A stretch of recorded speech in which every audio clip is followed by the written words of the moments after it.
5, 4, 3, 2, 1, 0. All engine running. Liftoff. We have a liftoff. Today, Tom and his team from Impulse Record are recording at NASA's Space Kennedy Center, both in the Space Station Process Facility, where everything that comes and goes from the International Space Station is stored, and the Vehicle Assembly Building. The Vehicle Assembly Building, or VAB for short, is the tallest one-story building in the world and is where all of the Apollo rockets and space shuttles were assembled prior to crawling to the launch pad.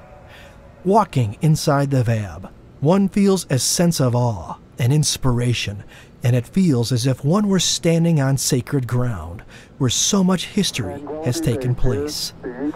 Both buildings, though, present challenges today in recording their extremely large spaces, coupled with the fact that it might actually rain inside the VAB and hinder the recording process, and worse yet, possibly ruin recording gear. It's widely known that the VAB, being as tall as it is, has an active weather system, with clouds that form on a regular basis, and on occasion rains inside the building. That, along with a roaring HVAC infrastructure in both rooms, compounds the issue. Can the team get enough signal-to-noise ratio to create convolution reverb files?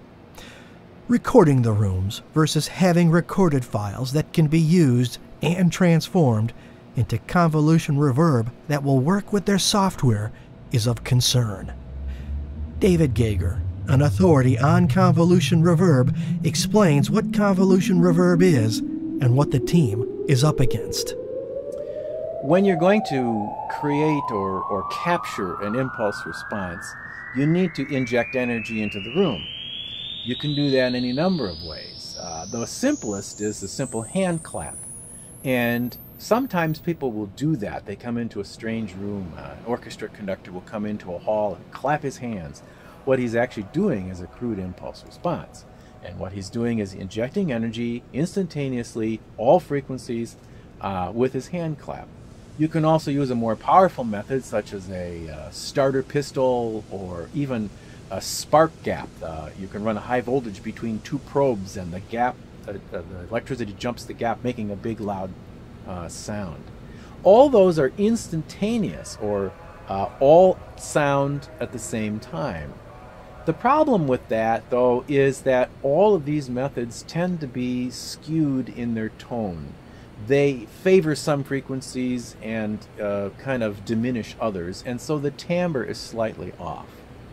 A way to fix that is to spread out all the frequencies over time, and usually what they will use is a sweep tone, a logarithmic sine wave that is swept usually from 20 hertz, which is the lower limit of human hearing, all the way to 20 kilohertz, which is the highest level that most people can hear.